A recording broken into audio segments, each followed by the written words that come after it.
Hello friends, আসসালামু আলাইকুম। Welcome back to Irin Parvin recipe. সবাই কেমন আছেন?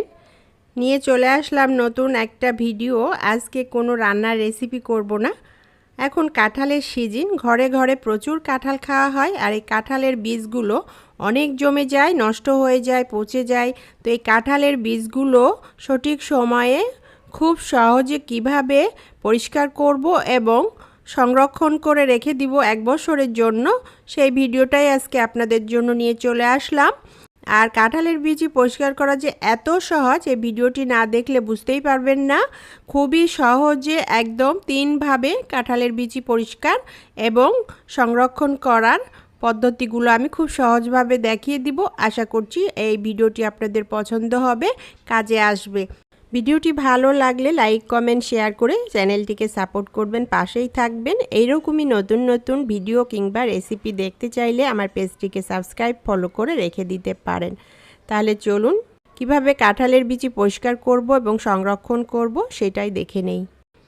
এখানে আমি কিছু কাঁঠালের বিচি নিয়ে নিয়েছি, আর কাঁঠালের বিচিগুলো খুব পরিষ্কার করে ধুয়ে একটু রোদ্রে দিয়ে এটার যে গায়ে পানি ছিল সেটা শুকিয়ে নিয়েছি। শুকনো কাঁঠালের বিচি কাটতে খুব সুবিধা। তারপর এই কাঁঠালের বিচির হলো উপরের খোসাটা একটু কেচি দিয়ে আমি কেটে নিলাম, নিয়ে তারপর আস্তে আস্তে হাত দিয়ে এই খোসাটাকে ছাড়িয়ে নিলাম। আপনারা চাইলে এই কাজটা চাকু কিংবা বটি দিয়েও করে নিতে পারেন, তবে সবচেয়ে বটি দিয়েই বেশি ইজি হয় এই কাজটা করা। তো আমি হলো আপনাদেরকে দেখিয়ে দিলাম একটা, আমি হলো বাকিগুলো সব অফ ক্যামেরায় ঠিক একইভাবে এই খোসাগুলো আমি খুব সহজে ছাড়িয়ে নিব। আমি খোসাগুলো ছাড়িয়ে নিয়েছি, নিয়ে রেডি করে নিয়েছি। এখন আপনাদের দেখায় যে হলো এই কাঁঠালের বিচির যে লাল লাল খোসাগুলো, এগুলো ছাড়াতে কিন্তু অনেক সময় লাগে। চাকু দিয়ে আমি আপনাদের একটা দেখালাম কতটা সময় লাগলো একটা বিচির ওপরে লাল চামড়াটা ছাড়িয়ে নিতে। তো বন্ধুরা, আমি যে পদ্ধতিগুলো দেখাবো এই হলো এতটা সময় লাগবে না, খুব সহজে কিন্তু একসাথে অনেকগুলো কাঁঠালের বিচি আপনারা পরিষ্কার করে নিতে পারেন। এখানে আমি একটা বড় বাটি নিয়ে নিয়েছি, আর এখানে আমি পরিমাণ মতো কুসুম কুসুম গরম পানি দিয়ে দিলাম। আঙ্গুল দিয়ে 1 থেকে 10 পর্যন্ত গণা যাবে, ঠিক এইরকমই গরম পানিটা হতে হবে। এর চেয়ে বেশি গরম পানি হলে কিন্তু কাঁঠালের বিচিগুলো সিদ্ধ হয়ে যাবে। তারপর এখানে আমি হলো একটা লেবু স্লাইস করে কেটে নিয়েছি। তো এই লেবুর রসটা আমি এখানে চেপে দিয়ে দিলাম। তো আমি এখানে 2 চামচ লেবুর রস দিয়েছি, অর্থাৎ 2 টুকরো লেবু রস আমি এখানে দিয়ে দিয়েছি। তার এখানে 1/2 চামচ বেকিং সোডা দিয়ে দিলাম, আর অবশ্যই বেকিং সোডাটা দিতে হবে এবং লেবুর রসটা দিতে হবে। তারপর এখানে যে কাঁঠালের বিচিগুলো আমি খোসা ছাড়িয়ে নিয়েছিলাম, তো সেখান থেকে অর্ধেকটা এখানে দিয়ে দিলাম আর অর্ধেকটা রাখলাম। আমি আপনাদেরকে আরেকটা পদ্ধতি দেখাবো এই কাঁঠালের বিচিগুলো দিয়ে। তারপর এটা নেড়ে চেড়ে নিয়ে এটা ঢাকনা দিয়ে ঢেকে আমি 1 থেকে 2 ঘন্টার জন্য রেস্টে রেখে দিলাম। বন্ধুরা, হাতে সময় থাকলে যতটা বেশি এটা ভিজিয়ে রাখবেন ততটাই কিন্তু কাজ হবে ভালো। তো আমি হলো হাতে টাইম ছিল না, তো আমি হলো 1 ঘন্টা ভিজিয়ে রেখেছিলাম। 1 ঘন্টা পর ফিরে এসে আপনাদের দেখাচ্ছি। দেখুন বন্ধুরা, এই কাঁঠালের বিচিগুলো হাতে নিলে পারে কিন্তু একটু ঘষা দিলেই এটার স্কিনটা, উপরে যে লাল চামড়াটা আছে এটা উঠে যাচ্ছে। এখানে একটা আমি হলো প্লাস্টিকের বয়ম নিয়ে নিয়েছি, আপনারা চাইলে পারে কিন্তু একটা পটে করে ওই কাজটা করে নিতে পারেন। তারপর এখান থেকে কিছুটা কাঁঠালের বিচি দিয়ে দিলাম, আর সামান্য একটু পানি দিতে হবে। বেশি পানি দিলে আবার পানিটা পড়ে যাবে, আর বেশি পানির মধ্যে কাঁঠালের বিচিগুলো কিন্তু হলো চামড়াটা খসবে না। তো অল্প করে একটু পানি দিয়ে দিবেন। আর হলো এখানে আমি একটা লেবু স্লাইস করে কেটে নিয়েছিলাম, সেটা দিয়ে দিলাম। আর এখানে আমি আরেকটু 1/2 চামচের মতো বেকিং সোডা দিয়ে দিলাম। দিয়ে তারপর এই ঢাকনাটা ঢেকে নিয়ে খুব হাতে জোর দিয়ে এটাকে ঝাঁকাতে হবে, আস্তে আস্তে ঝাঁকাতে হবে, একটু টাইম নিয়ে ঝাঁকাতে হবে। ঝাঁকাতে ঝাঁকাতেই দেখতে পাচ্ছেন এখানে একদম এটার স্কিনটা বা লাল চামড়াটা একদম খসে গেছে, উঠে গেছে, একদম সাদা হয়ে গেছে এই ইয়াগুলো, কাঁঠালের বিচিগুলো। তো লেবুগুলো আমি উঠিয়ে নিলাম, আর এই কাঁঠালের বিচিগুলো আমি পরিষ্কার করে 2-3 বার ধুয়ে নিলাম। তো রেডি হয়ে গেল কত সহজে কাঁঠালের বীজগুলো। একটা পদ্ধতি আপনাদের দেখায়, এখানে যে কোনো একটা স্ট্রেনার নিয়ে নেবেন, কিংবা হলো প্লাস্টিকের যে ঝাঁকাগুলো আছে সেই ঝাঁকাগুলো নিয়ে নেবেন। নিয়ে ঝাঁকার ওপরে যে ভিজিয়ে রেখেছিলাম সেখান থেকে কিছুটা কাঁঠালের বিচি এখানে দিয়ে দিলাম। দিয়ে হাত দিয়ে এটা ঘষতে হবে। এভাবে আস্তে আস্তে ঘষতে ঘষতেই দেখতে পাবেন যে কাঁঠালের বিচিগুলো একদম সাদা ধবধবে হয়ে গেছে।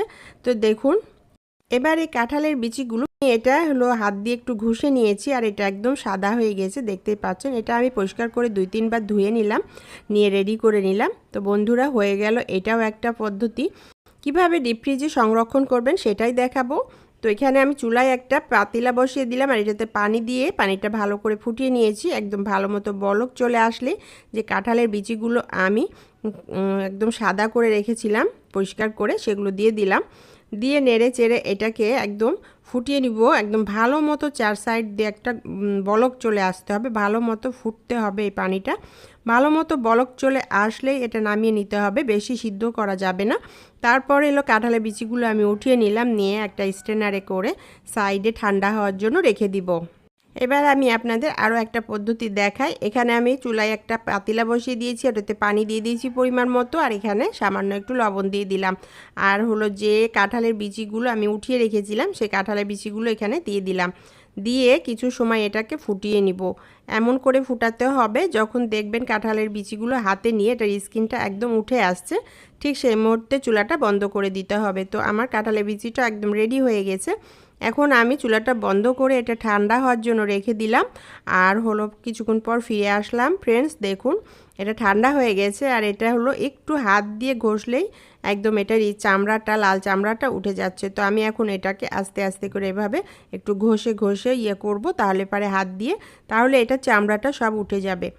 তো এভাবে ঘষে ঘষে দেখতেই পাচ্ছেন আমি একটু এটা চামড়াগুলো সব উঠিয়ে নিয়েছি।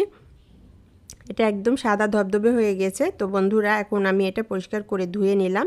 এই ধুয়ে নিয়ে আপনাদের দেখাচ্ছি, দেখুন কতটা সাদা ধবধবে হয়েছে আর এটা কত তাড়াতাড়ি ক্লিন হয়ে গেল। তো সব কিছু আমি একসাথে রেডি করে নিয়েছি। আর এই পদ্ধতিতে কাঁঠালের বিচি যদি আপনি হলো পরিষ্কার করে নেন, এটা আর এক্সট্রা করে বয়েল করতে হবে না বা সিদ্ধ করতে হবে না।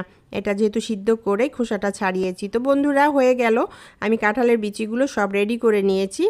আর হলো আমি আপনাদেরকে 3টা পদ্ধতি দেখালাম ক্লিন করার।